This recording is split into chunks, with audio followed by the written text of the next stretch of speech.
ಮಕ್ಕಳು ನಿಮಗೆ ಕಥೆಗಳು ಅಂದ್ರೆ ಇಷ್ಟನಾ? ಓಕೆ, ನಿಮಗೂ ಸುಮಾರು ಕಥೆಗಳು ಗೊತ್ತಿರಬಹುದು ಅಲ್ವಾ? ಓಕೆ, ನಿಮ್ಮ ಜೊತೆಲೇ ಇರುವ ನಿಮ್ಮ ಸ್ನೇಹಿತ ಕುಮಾರ್ ಇವತ್ತು ನಿಮಗೆ ಒಂದು ಹೊಸ ಕಥೆಯನ್ನ ಹೇಳ್ತಾ ಇದ್ದಾರೆ.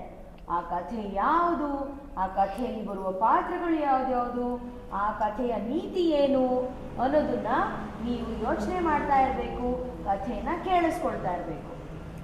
ಓಕೆ ಕುಮಾರ್, ಶುರು ಮಾಡಿ. ನಾನು ಹೇಳುತ್ತಿರುವ ಕಥೆ ಹೆಸರು ಬುದ್ಧಿವಂತ ಯಾರು.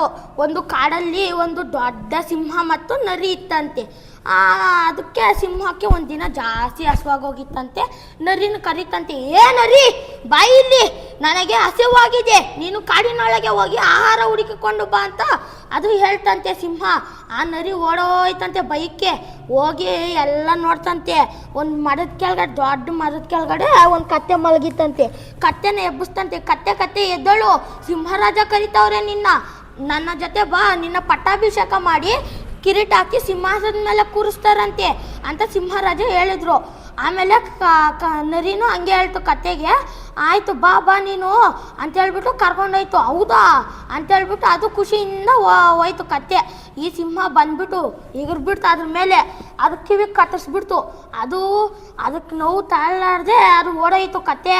ಆಮೇಲೆ ನರಿನ ಕರೀತು, ಏ ನರಿ ಬಾಯಿಲಿ, ಹೋಗಿ ಆ ಕತ್ತೆನ ಹುಡ್ಕೊಂಡು ಬಾ, ಅದು ಓಡಾಯ್ತು, ನಿನ್ನ ಇಲ್ಲ ಅಂದ್ರೆ ನಿನ್ನ ಕೊಂದು ಬಿಡ್ತೀನಿ, ತಿಂದು ಬಿಡ್ತೀನಿ ಅಂತ ಹೇಳ್ಬಿಟ್ಟು ಭಯ ಇಡ್ಸ್ಬಿಡ್ತು. ಆಮೇಲೆ ನರಿ ಓಡೋಗ್ಬಿಡ್ತು. ಕತ್ತೆನ ಕರ್ಕೊಂಬರಕ್ಕೆ ಹೋಯ್ತು. ಕತ್ತೆ ನಿಂಗೆ ಬುದ್ಧಿ ಇಲ್ವಾ ಅಂತ ಹೇಳ್ಬಿಟ್ಟು ಬೈತು. ಆಮೇಲೆ ಈ ಕತ್ತೆ ನರಿಗೆ ಹೇಳ್ತು, ಏ ನರಿ ಹೋಗಪ್ಪ, ನಾನು ಬರಲ್ಲ, ನೋಡು ನಿನ್ನಿಂದ ನಂಗೆ ಕಿವಿ ಕತ್ತಿಸ್ಬಿಡ್ತು ಆ ಸಿಂಹ ಅಂತ ಹೇಳ್ಬಿಟ್ಟು ಹೇಳ್ತು. ಆಮೇಲೆ ನರಿ ಹೇಳ್ತು, ನಿಂಗೆ ಬುದ್ಧಿ ಇಲ್ವಾ ನರಿ, ಇದು ಕತ್ತೆ ನಿಂಗೆ ಬುದ್ಧಿ ಇಲ್ವಾ, ನಿನ್ನ ಇದ್ರ ಮೇಲೆ ಕೂರಿಸ್ಬಿಟ್ಟು ಕಿರೀಟ ಹಾಕ್ಬೇಕಾದ್ರೆ ನಿನ್ನ ಕಿವಿ ಅಡ್ಡ ಬರುತ್ತೆ, ಅದಕ್ಕೆ ಕತ್ತಿಸಿದ್ದು, ನಿನ್ನ ಇದಕ್ಕೆಲ್ಲ ಬೇಜಾರು ಮಾಡ್ಕೊಂಡ್ರೆ ಹೇಗೆ ಅಂತ ಹೇಳ್ಬಿಟ್ಟು ಕರ್ಕೊಂಡೋಯ್ತಂತೆ. ಮತ್ತೆ ಸಿಂಹ ಹಿಂದೆಯಿಂದ ಬಂದು ಭಾಳ ಕತ್ತರಿಸ್ಬಿಡ್ತಂತೆ. ಅದು ಮತ್ತೆ ಓಡೈತಂತೆ. ಮತ್ತೆ ನರಿನ ಕರೀತಂತೆ, ಏ ನರಿ ಬಾಯಿಲಿ, ಹೋಗಿ ಕತ್ತೆನ ಹುಡ್ಕೊಂಡು ಬಾ, ಇಲ್ಲಾಂದ್ರೆ ನಿನ್ನ ಕೊಂದು ತಿಂದು ಬಿಡ್ತೀನಿ ಅಂತೇಳ್ಬಿಟ್ಟು ಮತ್ತೆ ಭಯ ಇಡ್ಸ್ತಂತೆ. ಮತ್ತೆ ಓಡೈತಂತೆ ನರಿ.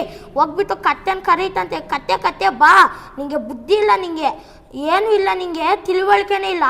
ಆ ಸಿಂಹರಾಜ ಯಾಕಂದ್ರೆ ಕತ್ತರಿಸಿದ್ದು, ನೀನು ಸಿಂಹಾಸನದ ಮೇಲೆ ಕುತ್ಕೊಬೇಕಾದ್ರೆ ಬಾಲ ಅಡ್ಡ ಬರುತ್ತೆ, ಬಾಲದ ಮೇಲೆ ಕುತ್ಕೊಂತೀಯ, ಅದಕ್ಕೆ ಕತ್ತರಿಸಿದ್ದು ಅಂತ ಹೇಳ್ಬಿಟ್ಟು ಮತ್ತೆ ಕರ್ಕೊಂಡೋಯ್ತಂತೆ. ಆ ಸಿಂಹ ಮತ್ತೆ ಎಗರ್ಬಿಟ್ಟು ಅದನ್ನ ಕೊಂದ್ಬಿಡ್ತಂತೆ. ಆಮೇಲೆ ಹೇಳ್ತಂತೆ ನರಿಗೆ, ನರಿ ಆ ಕತ್ತೆಯಲ್ಲಿರೋ ಭಾಗಗಳನ್ನೆಲ್ಲ ತಂದು ನನ್ನ ಮುಂದೆ ಇರುವಂತಂತೆ. ಆ ನರಿನೂ ಹಾಗೆ ಮಾಡ್ತಂತೆ, ಎಲ್ಲ ಭಾಗಗಳನ್ನ ತಂದು ಇಡ್ತಂತೆ. ಆಮೇಲೆ ಈ ಸಿಂಹ ಎಲ್ಲ ಚೆಕ್ ಮಾಡ್ತಂತೆ, ಕಿಡ್ನಿ, ಲಿವರು, ಹಾರ್ಟು ಎಲ್ಲ ಇತ್ತಂತೆ, ಬ್ರೈನ್ ಮಾತ್ರ ಇಲ್ಲಿಲ್ವಂತೆ. ನರಿನ ಕೇಳ್ತಂತೆ, ನರಿ ಬ್ರೈನಲ್ಲಿ ಕತ್ತೆದು ಅಂತ ಹೇಳ್ತಂತೆ. ಆಮೇಲೆ ಈ ನರಿ ತಿಂದುಬಿಡ್ತಂತೆ ಫಸ್ಟೇ. ಆಮೇಲೆ ಒಂದು ಉಪಾಯ ಯೋಚಿಸ್ಬಿಟ್ಟು ಹೇಳ್ತಂತೆ, ಸಿಂಹರಾಜ ಕತ್ತೆಗೆ ಬ್ರೈನಿಗೆ ಬುದ್ಧಿ ಇದ್ದಿದೆ, ಅದು ಮೊದಲನೇ ಬಾರಿಗೆ ಅದು ಕಿವಿ ಕತ್ತರಿಸ್ದಾಗೆ ಓಡೋಗ್ಬೇಕಾಗಿತ್ತು, ಮತ್ತೆ ಯಾಕೆ ಬಂತು ಅಂತ ಹೇಳ್ಬಿಟ್ಟು ಹೇಳ್ತಂತೆ. ಹೌದಲ್ವಾ, ಅದಕ್ಕೆ ಬ್ರೈನಿಗೆ ಬುದ್ಧಿ ಇದ್ದಿದೆ, ಮೊದಲನೇ ಬಾರಿ ನಂಗೆ ಕಿವಿ ಕತ್ತರಿಸ್ದಾಗೆ ಓಡೋಗ್ಬೇಕಾಗಿತ್ತು, ಮತ್ತೆ ಯಾಕೆ ಬಂದು ತನ್ನ ಪ್ರಾಣ ಕಳ್ಕೊಳ್ಳುತ್ತೆ ಅಂತ ಹೇಳ್ಬಿಟ್ಟು ಅದನ್ನೇ ತಿಂದ್ಬಿಟ್ಟು ಸಂತೋಷವಾಗಿತ್ತಂತೆ.